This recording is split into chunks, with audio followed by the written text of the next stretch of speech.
Happy New Year and welcome back to the World of Higher Education podcast. I'm Tiffany McLennan, your host for the day, which means that your guest is the one and only Alex Usher.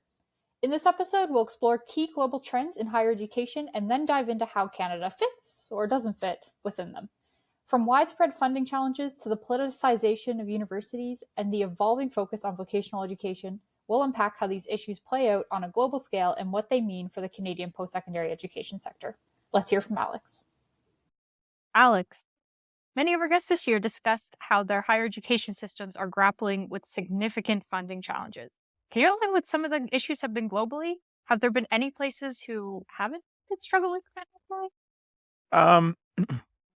So look, I think in the developed world, you've got very similar issues around slow growth and price volatility and an aging demographic, and frankly, an increasing skepticism about how higher education translates into growth. And so what you've seen everywhere, I think, is a weakening in the desire. Certainly, it's a reversal of where we were, say, 20 years ago. 20 years ago when global rankings started, everyone was like, "Oh yeah, ranking. We got to be higher in the rankings." And part of that was a genital waving competition, but it also reflected a view that countries really believe that investments in knowledge paid dividends. That rankings meant something. That meant if I had more top universities, I would have likely to be a top economy. I just don't think that's there anymore. I just don't think anyone believes that anymore. Until people believe that, you're going to have difficulties in getting public funding. You can still get private funding.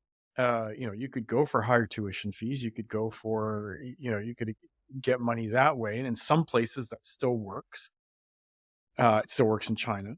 But I would say a lot of people are now, I would argue, are fairly skeptical about, in Europe where they have higher taxes and that kind of stuff. They sort of feel I shouldn't have to pay tuition fees because I gave it the office. That hasn't changed in most of Europe. And I would say in North America, Australia, the UK, people are saying, actually, we're not sure we're getting value for money. So the combination of those two, I think, have put people, put higher education in a bit of a difficult situation, which is basically, universities and academics know what kind of product they would like to give the public, but nobody wants to pay for it, right? So we're always like, I think in every country that I look at, we're probably 10, 15% between what academics want to provide and what the public is willing to pay, either privately or publicly. So, just that issue, nobody wants to pay for it. And that's pretty universal. Not everywhere. I would say there's places like India and Turkey. I think we've seen very big recent increases, but they're rare. Yeah, absolutely. And how do these funding challenges manifest in the Canadian higher education system? Are there any unique factors at play here, or are we following the global trend? Well, when it comes to public funding, I think we're following the global trend. I don't think there's there's not a lot different. I would say maybe we've defunded institutions a little bit more than some other countries, but mainly that's because we thought we'd found a way around the whole thing, right? We thought we'd found international students and we could get them to pay for it. It's like I always like to say, if public funding of public education is a public good, and foreign funding of public education is a public great. That's just fantastic. If you can get other people's middle classes to pay for the, subsidize your middle class's education, I mean, who would not do that? And that's what Canada did, right? We thought marketization would save us, and marketization in our case was largely a phenomenon of internationalization. And it did for a while, right? Like we could ignore all these problems so that every time government said, yeah, we're not going to invest this year, institutions said, that's fine. We'll get another 10,000 international students. And we did that for a decade, basically. And until we couldn't anymore. And we weren't alone in that. I think, you see the UK, you see Australia, and to an extent, some other countries, the Netherlands, ended up with the same kind of dependency on international students. And in all cases, decades of NIMBYism and the inability to build housing, eventually threw up a block against all of them. So in all these countries, you saw very rapid rises in prices in housing, and sometimes that was ascribed to international students, sometimes more fairly than others, right? But I think, we've seen Canada the last 2 months. First time we've seen a decrease in housing in rental prices in many, many years. And that's largely because our federal government decided to shut down international immigration they really reduced the number of students who are coming into the country. And so, yeah, we thought we could get away with it for a while. Anglophone countries thought they could get away from it for a while, but you can't really, if the public doesn't want to pay for it, eventually that's going to show up and um, uh, it's going to hurt the institutions eventually. One of our past guests, Simon Marginson, has talked pretty extensively about the growing polarization in higher education around the world. And we heard about this polarization in places like the US with the Trump administration coming in, with Brendan Cantwell joining our podcast. We've heard about it in Russia, and there are multiple more of our episodes. Can you summarize kind of what this polarization means and how it's playing out in different parts of the world? I'm not convinced. Well, I'm not convinced polarization is the right way to think about it. What you are seeing is an increased politicization of a public good. Everyone sort of said, yeah, we should publicly fund higher education so that, responsive to the public. Well, okay, if the public goes bananas and starts, electing fascists, higher education is going to go the same way because that it's again, that's not polarization.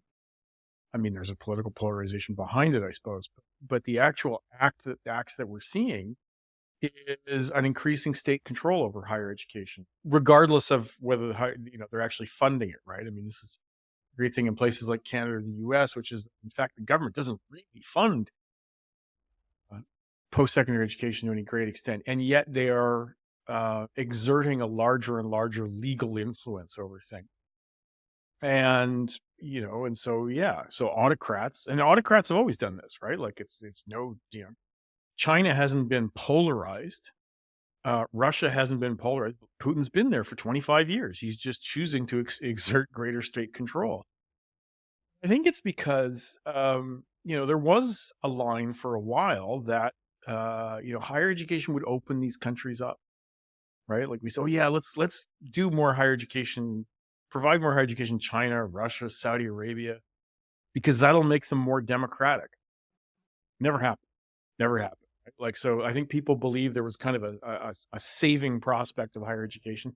But what it ended up doing was it said to autocrats or would-be autocrats that they realized that some people in higher education had an agenda, which was about, frankly, state capture, which was about let's use higher education to affect political change. Guess what? They're shutting that down. I mean, I think you're seeing that almost everywhere. I can't think of anywhere where I think increasingly governments are less democratic. Uh, I, Politics happens on such a short time scale these days that you don't have time to do democratic things. So it's about governments ordering institutions to do things. And we've seen that lots of provincial governments here in Canada do that. So it's about do as I say rather than, hey, let's have a process to make things wonderful and everything else. And yeah, governments of left and right are doing that. And, we have Alma Maldonado on next week, and she's going to talk to us a lot about how a left-wing populist government does that. So it's not a right-wing, left-wing thing necessarily. But, there are very few places I can think of that are escaping this kind of thing at the moment. You talked about Canada in parts of that. Do you see Canada being more insulated from the politicization? Are we seeing divides within our own higher education system? And how do you think, it's January 6th right now, as of about 4 hours ago, the Liberal Party leader stepped down. We're going to go into an election. What do you think this means for what the next handful of years looks like for higher education in Canada? So we're not insulated from it. I mean, Canada is subject to the same kinds of things. I think the kinds of pressures that we've seen have been fairly attenuated. The government of Ontario, for instance, 6 years ago now made a really big deal about we're going to have free speech principles in our universities. And the upshot of it is that the Higher Education Quality Council of Ontario writes a 2-page report every year, and nothing happened. But everybody, conservatives are happy because they did something. They showed those liberal jerks where to get off, and that's fine, right? Like, there's a certain level at which you can keep doing the same thing. The right is satisfied with a certain level of performativity. I mean, in Canada, where I think you're seeing it right now, Alberta, there's the whole issue about EDI programs, equity, diversity, inclusion programs being shut down.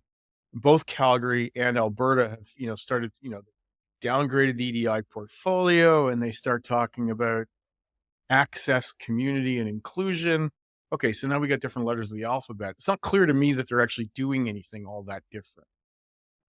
Clearly, EDI has got some people very upset. You know, it's worth it to be an inclusive employer.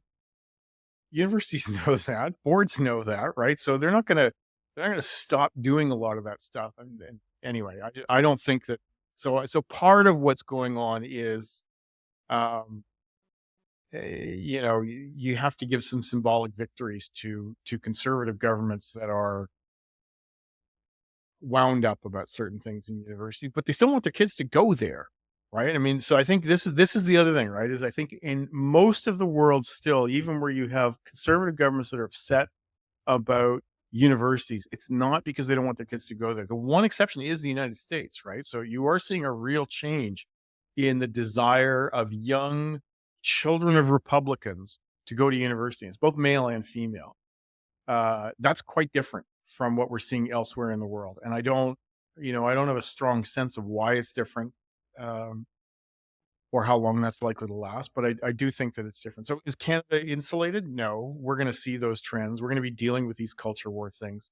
Um, but I don't expect it to end up at the same level it is in the United States.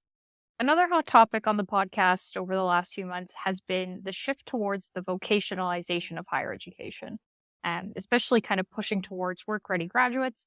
Can you explain why? What's driving this trend globally? Is it just happenstance, or is there a actual global shift?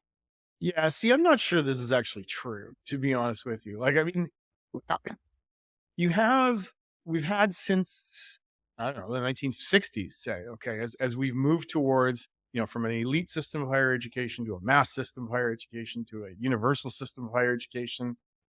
um, it's not a luxury good anymore. So it's not the place where you sit down and you think about all the great things you can do with your life and all that kind of stuff. Lots of people, the massification of higher education has always been accompanied with vocationalization, because lots of people don't see the point in doing it unless they can get ahead. Right? I mean, that's so, in that sense, I don't think there's anything particularly new about the pushes on vocationalization, um, in the last 10 years, say. I mean, I know occasionally you get a lot of rhetorical volleys, particularly but not exclusively from the left, right? Like, we need more plumbers and fewer philosophy grads. I can't remember. I think it might have been Rick Scott who said that. But you don't actually see that translating into changes in how institutions deliver programs. I mean, what does change institutional, programming is a change in the way applicants choose programs, which is very different from governments coming in and doing it. So, I mean, I give it to you in are students less interested in, um, the humanities? Yeah, but we still have higher humanities enrollments than we've had for, like, 99% of world history, right? Like, we're not where we were in the 1980s or 1990s, but we are still a lot of people studying humanities. So I think the vocationalization thing is overblown. I think, where you're seeing it now is, again, it's in those countries that used to have very small, so mainly in Africa, somewhat in Latin America, where you're and in so Asia as well. You're seeing, a lot more demand for vocational education, because when people go, they want to know that what they're doing, this isn't just the upper class going anymore. And when you get down to middle class, or lower middle class people who want to go to post secondary, they don't want to do it just because you know It's a nice time. They want something back out of it. So I would say, um, I'm not convinced that the vocationalization that we're seeing in the last few years is anything other than a trend that's been going on for 60 years. So it's not, you know what I mean? And it's not, so to me, it's not that remarkable. Let's put it that way. With things this year in Canada, like the changes to the student immigration and work visa programs, um, kind of removing some of the less vocational technical things from the postgraduate work visa Mhm. ability, do you predict a shift in the higher education landscape and kind of our balance in vocational and liberal arts balance in the next few years? Or do you think that things will continue on the trend there? So let me talk about vocational education in Canada because I think it is the greatest thing that we do. It has been over the last 60 years. Of course, this was never planned, right? Like Canadians plan nothing in higher education. It's completely against our nature to plan. But we walked backwards into an amazing higher education system. We stumbled into it, which is that we have a lot of options for people who don't want to do university, for people who don't want to do the more uh, theoretical stuff. We have a pathway into the middle class that involves a lot of vocationally oriented education leading to vocational jobs. To me, that's the secret of Canadian egalitarianism. It is the Canadian Community College. And of course, these come in a variety of, forms, right? I mean, there's the polytechnics and there's the, more local community colleges and there's the CEGEPs in Quebec and all that kind of, I mean, there are different types of colleges out there, but collectively, they give young people a huge set of options that in lots of countries don't really exist, right? So, and they're good options that lead to good jobs. I think that's always been uh, something great about Canada and a secret that we don't talk about enough. Um, Now, the problem is, colleges, as with universities, nobody wants to pay for it. Like we have this great college system, but I mean, the weirdest thing in Canadian politics right now is that we have all these bottlenecks around building things, and provincial governments don't understand that not training more people is one of the things contributing to the bottlenecks. It's wild. I mean, the Ford government literally can't walk and chew gum on this stuff, right? Like they don't have any sense of it. Where the international stuff, I mean, the international stuff doesn't change very much as far as where domestic students go. I don't think. Um, what it does do is that because we have had a college system that has had a path leading from it to permanent residency and therefore immigration at some point, um, that's attracted a lot of international students, and that's made colleges in some parts of the country that chose to pig out. They've made them extraordinarily rich, right? Um, Now, most of that money has gone into building new buildings, and now we don't have students to put in them because we've we've changed our rules around immigration, around postgraduate work visas, and we're going to lose all these students.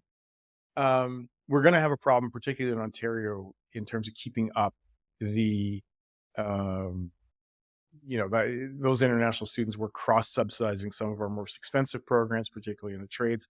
So yeah, there's going to be a few years where it's going to be very difficult to, a lot of these programs are going to close and eventually we'll come back to another equilibrium, but it's going to be a tough couple of years, particularly in Ontario, to keep up these college programs. Universities, look, I mean, they're not as affected by the changes in policy. The international students that came there were going to some mix of business, which is not very vocational, and science and engineering, which is a little bit, engineering is more vocational, I would argue. Science, not so much. But that's where they were going, right? It was a broader mix on the university side. They're not going to get hit to the same degree. Um, it's carnage in the colleges. It's bad in the universities. Last question for you. Which of the recent trends do you think are going to stick? If they stick, what do you think the future of Canadian higher education landscape looks like? I think they're all sticking around for a few years, to be honest with you. I mean, I don't see um, government suddenly seeing the light on the road to Damascus and saying, "Gosh, we should fund post secondary more." Like I don't think it's going to happen. We might see some changes at the margin, And there'll be, I mean, I give you an example of Alberta, right? Alberta has an increase in its youth population of 30-40% over the next 10 years. Is the government of Alberta investing in capacity to see that? I mean, this is the most predictable thing in the world. Demographics are fantastic. You can see tidal waves of students coming at you a mile away, and Alberta won't do anything. And it's not because they won't see it; it's because they don't want to spend money. It's just wild to me that this is just not on the policy agenda. So, and to the extent it is, I think governments in Canada. Here's one way Canada's different. I think I've argued mostly that Canada's the same as everybody else. Here's one way Canada's different. We have become so unbelievably stupid around the issue of skills that it's hard to credit. Like the PIAC data came out a few weeks ago, and nothing, zero. Why? Because PIAC is about transversal skills. 20 years ago, Canadian governments could talk. They would look at that and go, "Gosh, what are the skills our young people need to survive in the world?" And now they look at PIAC and they're like, "I don't know, what does this mean?" Right? If you say the word skills to a Canadian government nowadays, they can only think skilled trades and healthcare, right? They're actually thinking about occupationally related skills. The idea that we could get better at transversal skills, things that matter for everybody, like the whole of the economy, not just that 20% in health and skilled trades, it's just disappeared from the landscape. Like, it's wild. So I think our policy community in higher education has been lobotomized over the last 20 years. And that's the real problem, which is going to stop us from thinking about this stuff, is that we're not focusing on big issues. So now that's okay, because, sometimes institutions thrive when government is too lazy to regulate, right? There can be room for institutions to sort of, thrive. I kind of hope that's what'll happen. I think we'll see a lot of innovation in teaching.